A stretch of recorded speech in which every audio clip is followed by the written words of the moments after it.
All right, guys. Well, it has been quite some time since I've actually worked on the car itself. I've been doing other stuff. I did the rear end, I did a bunch of other stuff. And I've mentioned before that there's something I want to do and just get done, even though it's way out of order. Like everything else I do, everything's out of order. Because whatever it is what it is. And I've been mentioning that I would like to get the dash, the doors, and I forgot about the little pieces next to the seats in the back that got to be painted the same color as well as the A pillars. So I want to get that painted. We don't get a lot of nice weather here in Texas, and this is February 21st, and we're in the 80s, and we don't get a lot of nice cool days in the 80s. So when you get those days where it's just nice weather and it's not too hot, it's not miserably hot, it's not insanely hot, it's not insanely hot and humid, and crematoria time where the guy walks outside and he's gone in the breeze, just like in is that Riddick? So yeah, that's Texas. So we don't get a lot of that. So this is going to go away for a bit. We're going to clean this thing up. We're going to strip the quarter panel cover thingies. I don't know what they're called. The thingy metal thingies that go next to the seat. I have to strip those or strip them enough, prime them so they can be painted, because somebody forgot to strip those. And they haven't been touched in 20 something years when they were sitting up above in a shop and collecting dirt and dirt daubers. So let's get to it.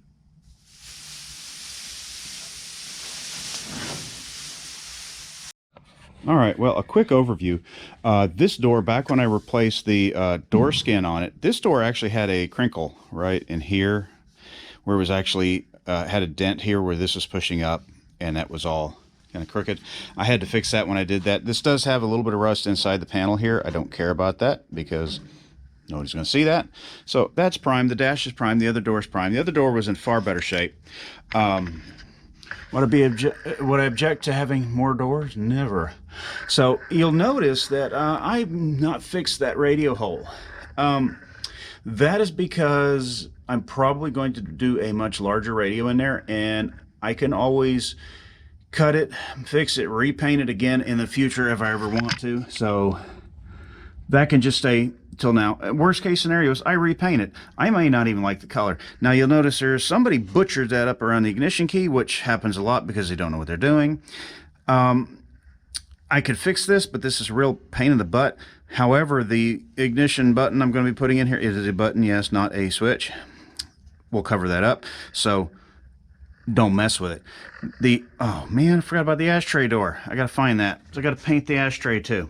So I've got to get all this stuff stripped, sanded, roughed up, cleaned up again so I can prime it.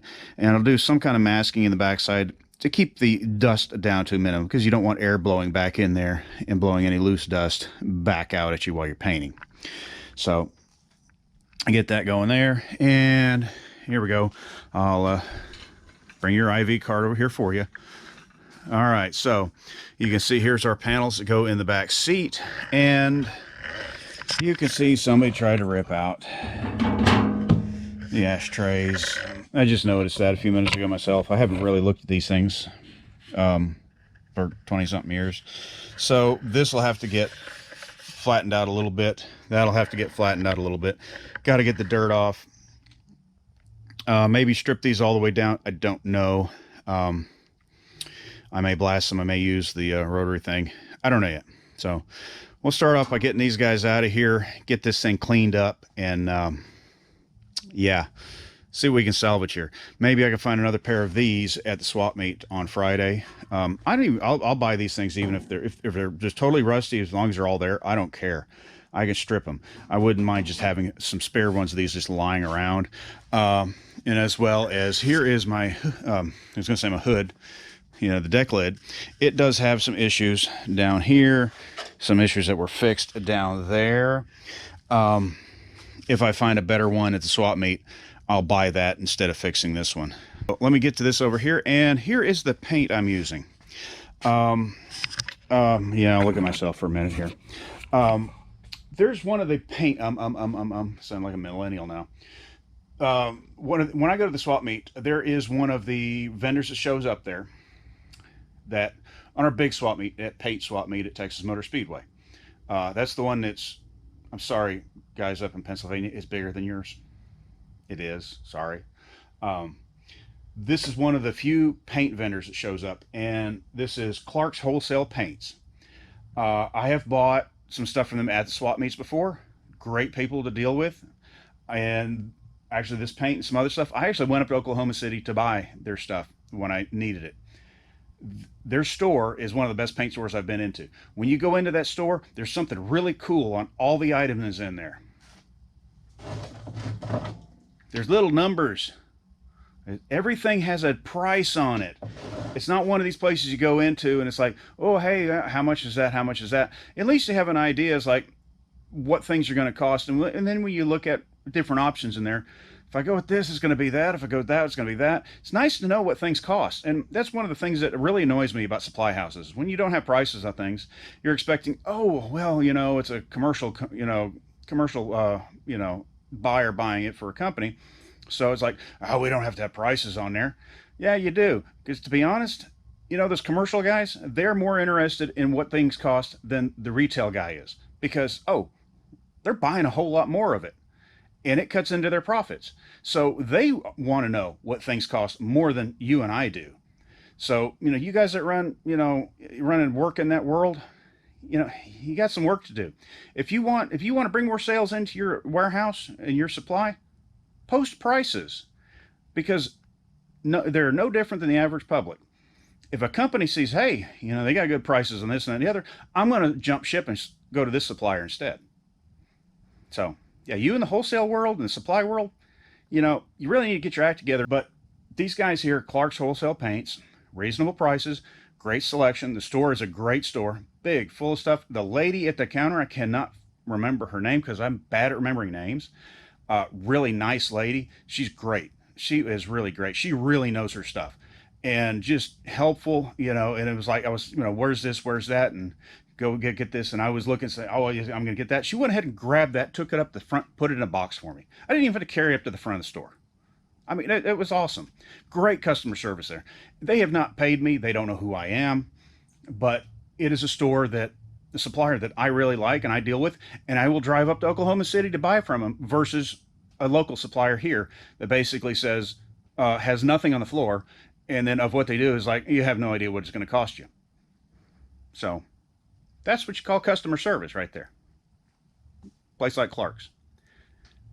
Check out their website. I'll put a link below. All right. Well, as you can see, these were the actual best looking parts of this car underneath the mud. Now,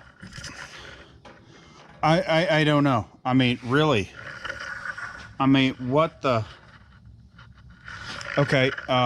Somebody tell me, because I don't know for sure, were ashtrays optional and somebody cut these in, or did somebody at the factory hack these up that bad? I sure hope these were optional and somebody put this in later, because that's horrible.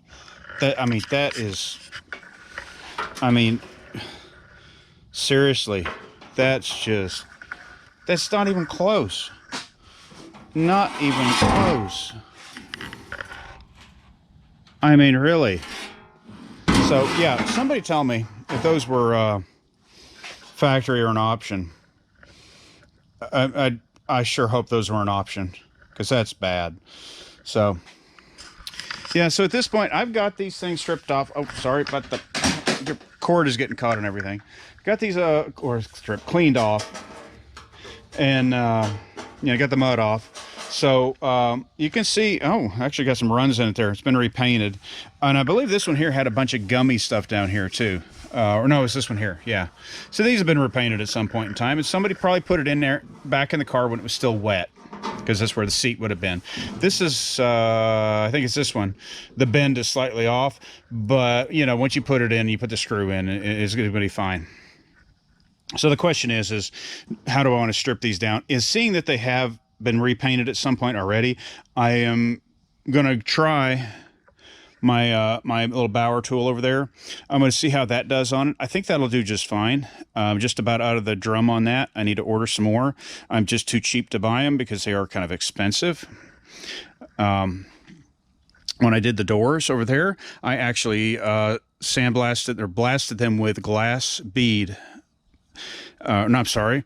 Crushed glass is what I did those with, and they actually maintained the texture really good, which you can see here. It's been pretty well covered up, especially over here on this one where it's been, got runs on it. So I think this is going to have to, this is not just going to be a scuff, clean, prime, and paint. I'm going to actually have to take these down to bare steel, which I really didn't want to.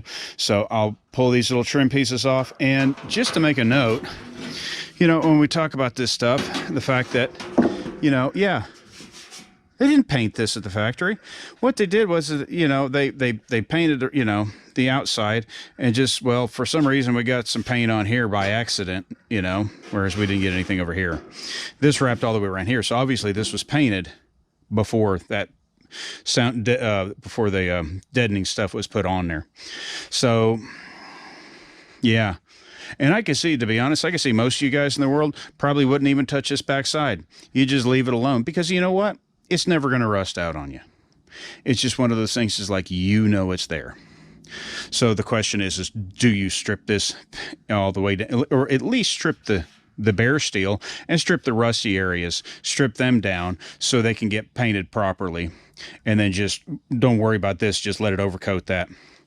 Or do you just let it go and then put some sound deadening over top of it and then be worried that it's not going to stick to it?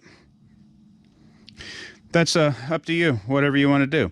I have a feeling I'm probably going to sand off the rust, sand area here, rough up the rest of this, and prime it and paint it with my new paint color. After I figure out what I'm going to do with these things, I'm probably going to try to flatten these out and see what that...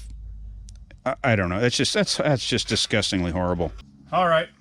Well, I've got both sides put together, which makes for a really narrow back seat, which is an excellent back seat, because the best car is a car with one seat in it, just a driver's seat. No back seats, no passenger seats. Not only do you get there using less fuel, you get there in a better mood. So I think that's a great idea. I just got to figure out how to integrate that into the car. And as I was talking, you've been looking at the monstrosity in front of me. That was obviously done by two angry beavers. Very angry beavers. And I believe one of them was dyslexic as well, because they got their measurements backwards. So I'm assuming you can see that. You can see how bad that is. I don't even have to measure it and show you that, like 1 is 2.5 and 1 is 2 from certain points. And it's so far off, it's not even in the ballpark. So I'm not going to strip these. I'm not going to put any major effort into these at all. I'm just going to pull the little window felt pieces off. I'm going to clean it up some more. I'll clean it up just enough to where I could spray some paint on it and get the color on there and be able to put them in there. And they'll just be temporary parts until I can get some replacements for it. And hopefully on Friday I'll be able to find a pair at the swap meet. I hope. I have seen them here and there, and I just never really looked at mine to realize that this was the way it was. Had I noticed this a long time ago, I would have picked up a pair of these a long time ago, but I didn't. All right. Okay. So since we want to paint the inside of the door panel one color and the outside of the car another color, we have a problem here. We have to stop kicking the camera is our problem, but we have to figure out where we want to make our plane break. And the idea is I have some extraordinarily old, I mean it's so old that the bag is getting crinkly, door seals. So I don't know who made these, so if anybody's got any idea, yeah, let me know. But what I want to illustrate here is kind of where, I know I'm going to grab the wrong one, that's just the way it goes. These things date back from the 1990s, I believe. Probably early 90s, maybe 2000 or so. That's how old these are. But what the idea here is, does that one actually go there? Is there some weird chance that I actually got the right one? Does that go like that? I don't know how that goes on. It has been too long since I've seen one of these on the car.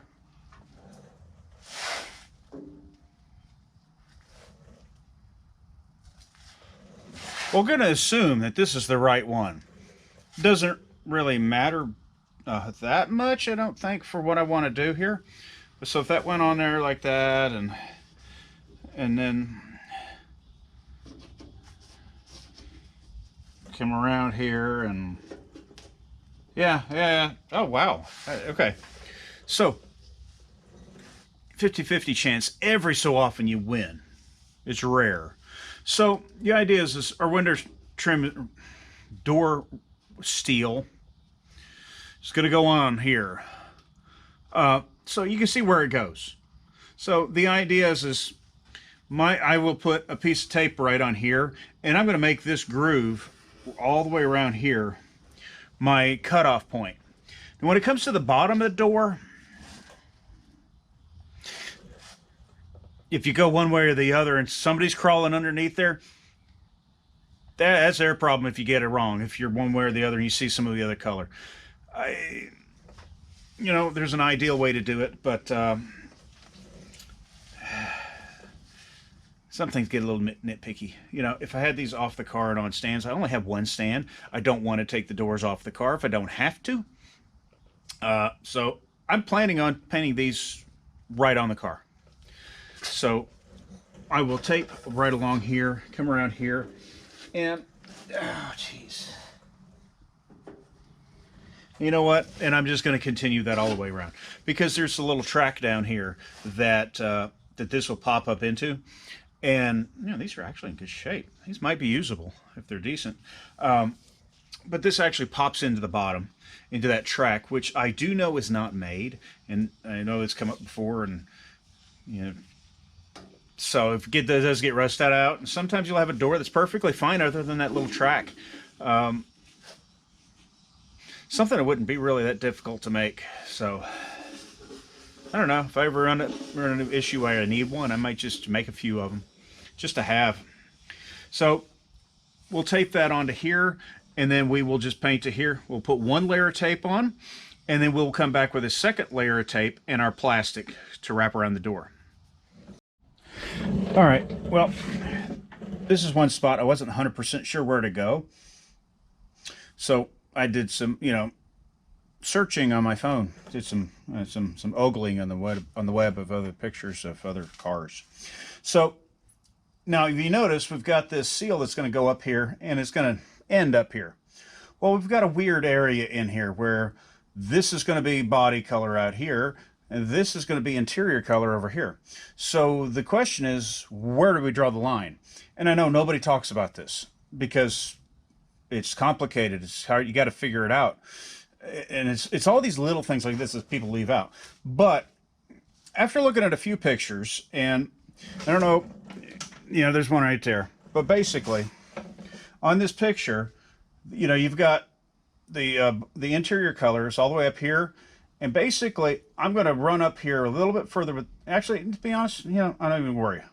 I'm going to leave this tape right here. I'm going to come in and tape over about right in here, because I'm going to let the interior color wrap around this tip back here. And about where there's this little divot-y thing right here, I'm going to let that interior color come about down to here. I guess there's a hole there. But I'm going to let it wrap around into here just a little bit, because there's another piece that's going to go on top of here. So you got your rubber piece here, you got your seal that goes here.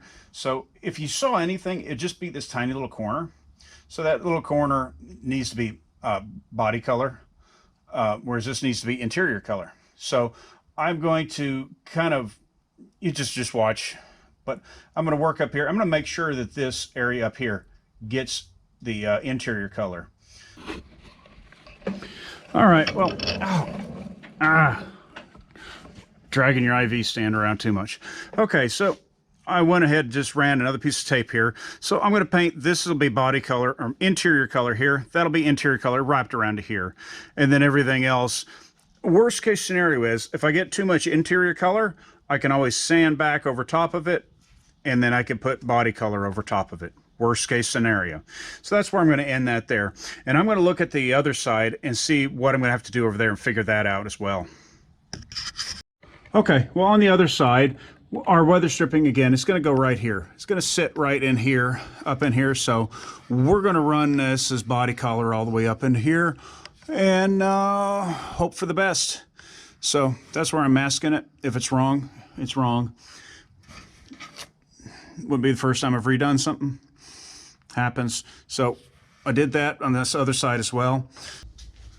All right, guys. Well, at this point, I've got everything scuffed, cleaned, masked.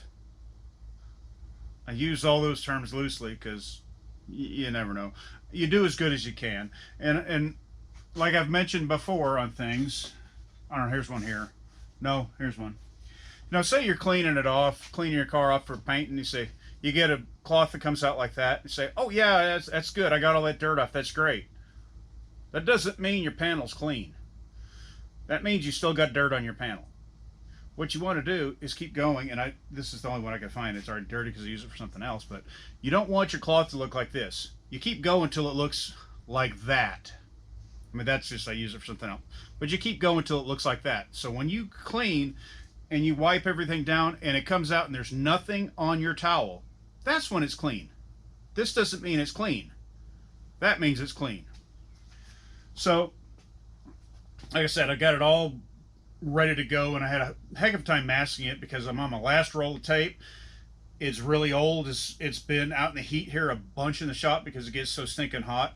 I mean, this is February, and I actually had to turn the air conditioner on to let it cool off in here a little bit because it's so hot. That's because I haven't finished the insulation because I need more insulation. But you know, that's just part of it.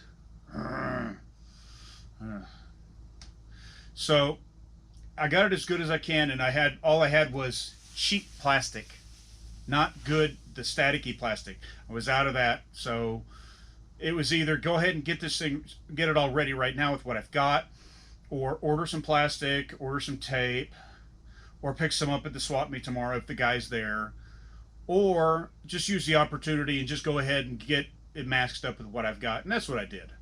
It'll work fine. A little overspray here and there on other things, oh well, big deal. So I'm not going to show a whole lot of the painting because my shop is 40 foot by 20 feet. It's not a square footage problem that I have. It's the fact it's an alleyway. And there's just not I don't have a nice big open area to work around anything. All right, guys. Well, I have been running around here trying to get everything together and in the right place and get ready to paint. It's, you know, reach back behind here. Everything is just, nothing is where you can get to it. I just don't have enough room to be able to set up and say, here, this is for this area. I just can't do that. It just doesn't work. I'll say get rid of some woodworking tools maybe. I don't know. So what I'm going to be using is this little spray gun here. Works fine. It's fine for this stuff. Actually use that from the kitchen cabinet. I sprayed clear coat with that on the kitchen cabinets because when I built the kitchen cabinets, I was like, you know, you can use normally urethane and stuff like that. It's like, no, I've got some, you know, urethane clear. It's like, that's what I'm using. This stuff's far more durable. So you can just treat your kitchen cabinets like a car. Wash it with pretty much anything. So I'll be using, this is an acrylic enamel paint, because this is interior. Interior would have been, you know, what was it, just, I'm assuming they would have used a lacquer. But being Ford, I doubt it was lacquer. Ford wasn't big on lacquer. GM loved lacquer, and I'm not a fan. It's got, don't get me wrong, it's got its places. I mean, lacquer paint job, if you do it right, it's just one of the best looking out there, way better than base coat, clear coat, because base coat, clear coat, don't get me wrong, it looks good, it looks nice, but it still looks like, you know, looks like what it is. It's some color wrapped in plastic wrap.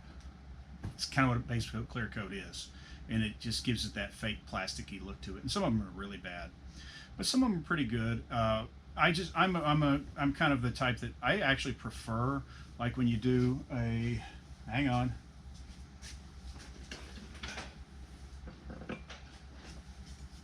You know, like when you do just a standard acrylic enamel paint, you know, and this is just, I mean, this is a very dirty piece. I painted this a while back.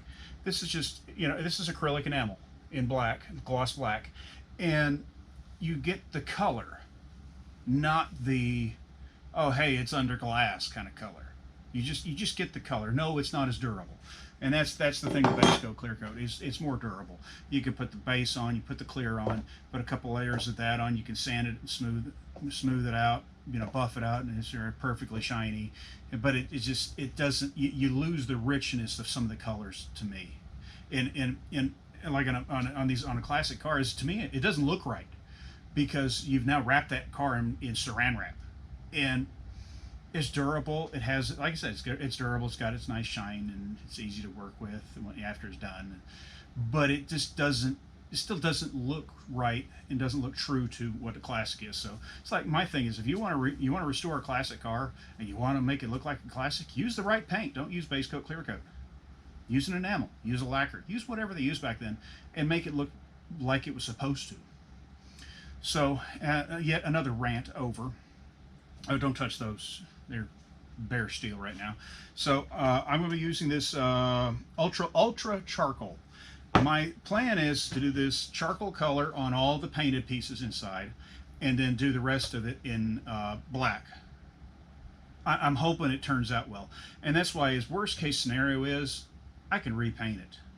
I can scuff it up and I can repaint it. So we'll see what happens. Now, unfortunately, because this is an acrylic enamel, we have a problem with these things and these things. Don't worry, I like these.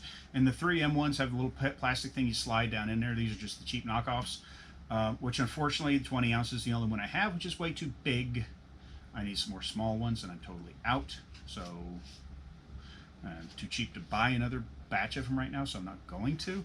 So one of the issues you have with these is when you want to do small amounts, often it is the markings don't work out right for what your small amount is. But back to my mixture, and the problem is your acrylic enamel is a mixture of 8 to 1, not 8 to 1, 8 to 1 numbers. So when you go around all this, there's not one of those here. The closest you can get that you can make work would be a 411. So you'd have to, you know, mentally, you know, change where you're, you know, do the, you know, figure it out in your head where that, you know, all needs to be, because you get the first two would be cut in half, and then you have to do math and then approximate on the between the lines to get the right amount of hardener in there. That's the closest you're going to get on these. And on these here is same thing. So they don't put 8, number 2, 1 on very many of these cups or many of these things anymore, because it's just not, surprisingly, is not that popular of paint anymore, but yet it is. You can get this stuff everywhere. You can get tractor paint. We call it tractor paint. It's just an acrylic enamel. It's nothing special. You can buy this stuff at a lot of farm stores. It is the Van Sickle brand of stuff, which I'm very impressed with it. It is good stuff. I mean, it's just great all around paint for, you know, little stuff that doesn't, you know, you wouldn't paint the outside of a car with it, but for brackets, engine compartment is great. It's really durable. It's really good stuff. It looks good. The price isn't bad, so on and so forth. So, you know, you choose what you want. Now, this being the fact I bought this from Clark's, and like I said before, Clark's does this really awesome thing where you know how much things cost. Okay, well, a gallon of this is 70 bucks. Okay, now you've got your reducer, that's 15 bucks. I've got a ton of other reducer. I just don't know what the shelf life is on this stuff. And then you've got your hardener over here, which is just a standard wet look hardener, and that was 20 bucks. See, it says $20 right there. $15. It's written on there. Isn't that awesome? So when you go in the store, you know what you're paying. It's great. So I'm going to have to, you know, do some finagling to make sure I get this mix right, because they don't have the right markings, and I'm doing a small amount, which makes it much more difficult. So one of the other things I'm going to do is they have these fancy little lights to go on here so you can see what you're doing. This is just an Amazon special light. You buy these things in 3-packs and 5-packs. They're almost to the point where they're just, you know, you're disposable. But they are really bright. So you put that right on there with a little clip, and there you go. You got a light in front of you. You can see what you're doing. Now, Too many buttons turned off. So all right, let me get to going to the swap meet tomorrow. See what I get, because I'm not painting this today because I'm too frustrated of bumping into everything, digging through everything, and it's just not good for me to paint that right now. Just not a good idea. You know, wait till you do it. Wait till you're ready to do it. But I have the rest of my stuff. I got my suit. It gets you a spray sock, spray hood, but a spray sock, the thing that goes over your head. I like the suit too because it keeps the gunk off you. Because especially with not this, but especially with the urethane paints, that stuff it'll soak into your clothes too. It just soaks into your clothes, and then even when you go outside, you still stink like it. So take your clothes off, let them sit outside for a day or two before you wash them. And then these things are really cheap, and it just goes like, you know, like a balaclava. And the other little thing I have, and I've probably talked about this before in the past, is this is what I use most of the time when I'm painting. Okay, this doesn't have filters on it. This has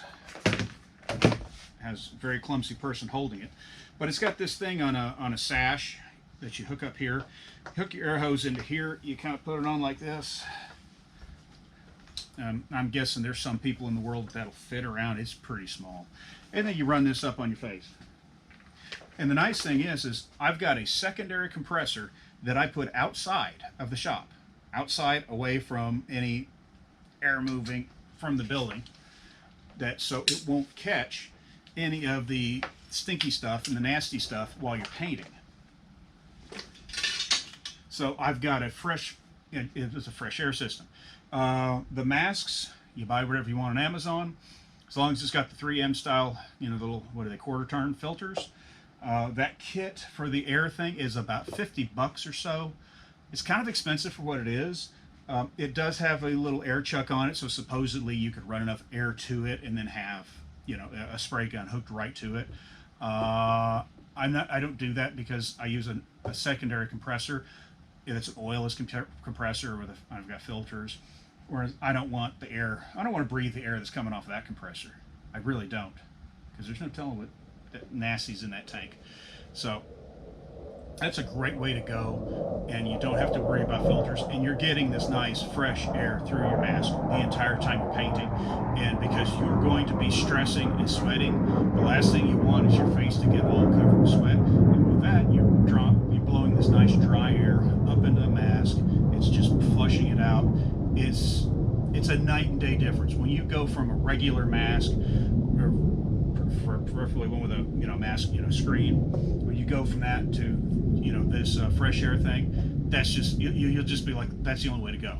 It's the only way to go, because it's so much more comfortable. The only drawback is that you're dragging around an air hose. That's the only drawback, is dragging around that air hose. And I don't have a good way to tether to me yet, so I will probably just find a rope and tie it to myself, and we'll see. And I also have, this is the only green hose that I have, okay? This hose is only used with that mask and with that compressor for this purpose. It is not used for anything else, because I don't want any, you put an air tool on there, it's got oil in the connector when you put it on there, so you could get little bits of oil down in that connector. You don't want that. You want to keep that as clean as you can. So like I said, that's a dedicated hose just for that mask system right there. And I would say that's about it, and I'm done for the day. It will probably be a couple days before I get back to this, because I'm probably going to be going out of town for a day or two, so you never know. It'll probably be, we are just, this is the 22nd. It'll probably be mid next week by the time I get this painted done and then edited on the new screen, new big screen, new used computer, her old computer, so be able to edit better. So I'll get that out here pretty soon. All right, well, there was a slight intermission there, like I said, in the filming. Did go to the swap meet. I got the correct front bumper brackets. Got those for $10 a piece. And to be honest, you could almost not paint them. They look that good. And I got some other goodies, and had a nice little trip away from the 95-degree weather that we had Monday, so I missed that. I was back for the 89-degree weather, and now we're in the 30s for lows and 50s. So yeah, that miserable season of summer is almost here. So I'm going to paint all this, and I'm just going to time lapse it because this is such a tight area. This is a royal pain in the butt. You might not get a view of much of anything as usual. So just bear with me because I'm trying to do this in a really tight spot. Got too much stuff in the way. I just don't have a good place to paint. Maybe I'll add on to the shop over at that end, which is partially done already, and have a nice area to paint in there at some point. Or maybe I'll get one of those big inflatable things. It'd be kind of cool too. Yeah, but the big ones, not the little bitty ones. The little bitty one would be nice for doing small stuff, but then when you paint a car, you want a really big one. So I'm going to wipe it down first, and I'm going to use these here. I've already cleaned this really good, but I had the air filter running. You know, it's been sitting for a couple days. So these are a lint-free cloth. I use these to wipe anything else off that's settled on it. In the meantime, our paint is, like I said, it's an acrylic enamel. It's an 821 mix, and like I said before, there ain't no 821 on here. There's 411, so you could do 4 1/2, and then, you know, figure it out as you go. So let me get to it. Let me get suited up and let's go.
All right, well, I apologize for not getting a whole lot of the actual painting filmed.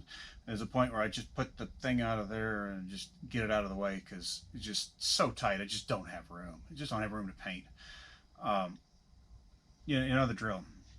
So I had to get the camera out of the way. Just had to get in there, get it done. So I got everything painted, and you can see things like little guy here. He turned out pretty nice. This is I probably said it before, ultra charcoal is what this color is called. It's a nice looking color. I like it. I'm pretty happy with it.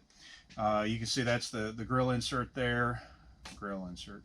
Well, it's a grill and then it's an insert. So it's a grill insert.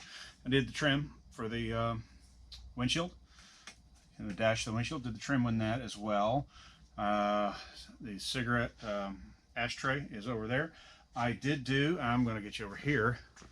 As you can see, I also painted these guys here. I did paint these. As you can see, they look horrible. You can see these are runs from the old paint. This is where the badger that was high on something that cut a hole. And his buddy made another one over here in a different spot. There's scratches on it. There's some kind of, I don't know what that is. It's probably, I think what happened was when somebody painted these before, they put them back on the car wet, and that kind of got gummy against the seat, the seat bottom that was in there. Same thing over here. These things are horrible. So my plan is hopefully at Pate, the swap meeting, was that April? Hopefully I'll find a pair of them there. And I have run across them before here and there.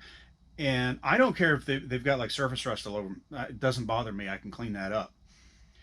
and I've run across a few pairs and I just haven't picked it up because I it's like, oh, I've got them. I don't need them. I never really looked at these close enough to realize the hackery that was done on them.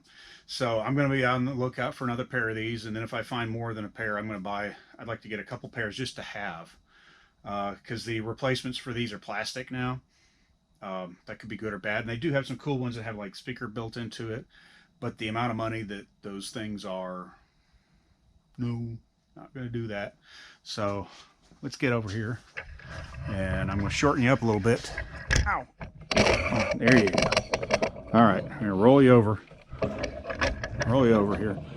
And as you can see, we are painted. Now let me get you off of here. I can't get you too far from the IV because your IV has your power bottle on it. And we have nice painted. I hope that's turning out halfway decent on the camera. I just not really super well lit in here. And we've got the dashboard. Yeah, it turned out pretty good. And the other door over there. And we also have, and you won't be able to see it, and I can't see it, but yes, the A-pillars are painted. Yeah, that one's painted too. You have probably seen a better look at it than I have since I painted it. So, yeah, it doesn't look bad at all. I'm pretty happy with it. It looks pretty good. Some of the part of the dash isn't quite as nice as I would like it to be. It's fine. It is good. It's going to work just fine. So we're going to walk around over here. I'm going to look at some antiques.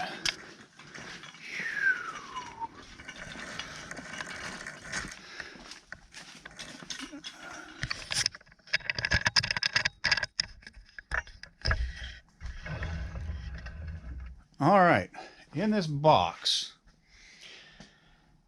and this box was still taped up until yesterday because I wanted to get one of these out and see what it looked like in relation to the car. And this has been around for a while.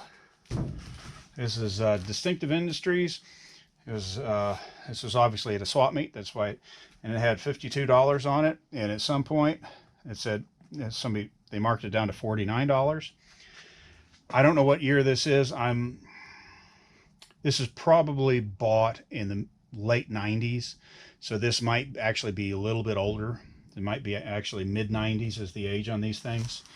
And they've been in this box all that time. So I did get them out. They are not in perfect shape because age has gotten to them. Oh, come on. Come on, box. Cooperate. Stay. All right. So as you can see this side here, it's got some schmutz on it, and I'm not sure if that's exuding, coming out of it or what. I don't know what that is. But like I said, these have never been out of the box. These have been in the box all this time. The only thing I worry on these is that, yeah, that chrome is not really that great because it's a tape.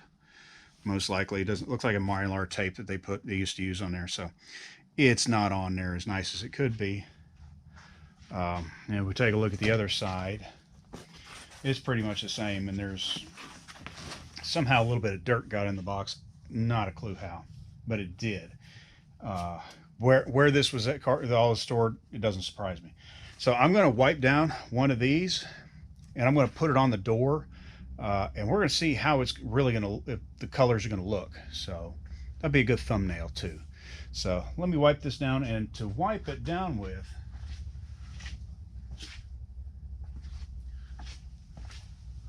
I'm going to be using this VRP stuff. I really like this stuff. I've had really good luck with this on black plastic, rubber, and any of the kind of stuff it's good made for. I really like this. Works well.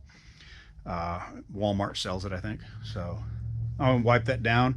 I'll put it on the door, and we'll take a look and see how it really looks. All right, well, I've got them wiped down. Seems that the driver's side one came pre-damaged. It's got a big dent of some sort, like something hit it when it got packaged at the factory.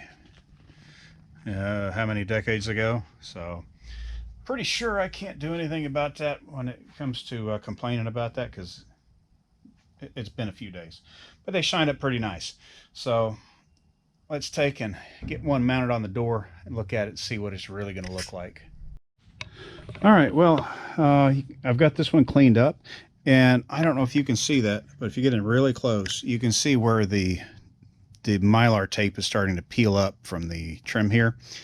My plan is, if I use these panels, if this stuff peels up, I'm going to go ahead and purposely peel it all up, clean and scuff that, and then paint this trim piece the same color as the dash and everything that I did, that charcoal. Now, I said that these things were from Distinctive Interiors. These are quite old ones. I have been saying quite a few four-letter words about these things, just trying to get one set up over here. First of all, anybody, when you work on these old Fords, you have these much hated, horrible clips. These things are just, I don't have enough bad words to say about these things. I hate these things on every level imaginable. They are a pain to put in. They are nearly impossible to pull out. And just so you know, when you put door panels on a car, you just assume that it's a one-time panel and you're going to destroy that panel pulling it back out. Because these things, even if you have access to both sides, they are a bear. They are a battle to get these stupid things out of here. It's just, they're horrible. They are just horrible. And then when I went to try to put this panel on here to get a picture of it and show you how it looks, the holes for those clips don't line up with the holes in the door. This one over here is almost a half-inch off. It's almost a half-inch off. And then since I didn't want to destroy this panel yet, I kind of want to be honest, but I didn't want to destroy it. So I went around and was like, okay, I'm going to just put some double-sided tape around the edges here, and I'm going to stick it in place. I've gone through 3 different rolls of double-sided tape, and that crap don't stick to anything. I don't have tape that sticks to anything anymore. None of my tape sticks. And it's not that it's old. It's just that you put it... I'm done. I'm not going to complain anymore because I'm just going to get even more angry. So I hope that looks okay. I like the difference in color. And like I said, if this thing does go bad, I can paint that the same color as that. I think it looks pretty good. I didn't want all black, and I didn't want the body color on the inside. I just wanted something different. So I think it's going to look pretty good. I'm happy with the way most of it turned out. There's probably some boo-boos here and there that I can't see yet, which will probably make me repaint that entire dash at some point in time. It wouldn't surprise me a bit. But that said, I've got it painted. I would rather repaint the paint than have to re-prep the primer and all that stuff. I don't mind just scuffing it up because this is an acrylic enamel. You scuff it up and you put another coat of paint on whatever after, I think it's a month or so. But you can just put another coat of paint on later on. It's no big deal. No harm, no foul. Now with primer, it's like, well, if I scratch the primer, I do this and do that. And it's like, nah, just put some paint on there. It's a more protective layer actually than the primer is. Primer's great stuff, but primer is not super durable like people might think it would be. It doesn't stick as it can come off easier than you think. Until you mess with it and play with it, you don't realize. But it's not the think, oh, it's epoxy primer. It's this super durable, great stuff in the world. It is and it isn't, because it still has to be top coated with something else, and that other things need to be able to attach to it. So it has to have properties that work with that. So you've got much more of a durable surface now. So if I scratch that up and mess that up, okay, whatever. I'll repaint it. We'll go on from there. So I hope everybody likes that. I'm happy with the way it came out. And this is the worst door of the two, because this is a door that I actually had to do some repair on the bottom of it, on the face side. So, you get the idea there. I'll kind of take a look in over here. And I did throw the panels in there, and you can see the runs from the previous coat of paint because I didn't prep those because they're garbage. But I think it looks pretty good. So, next up,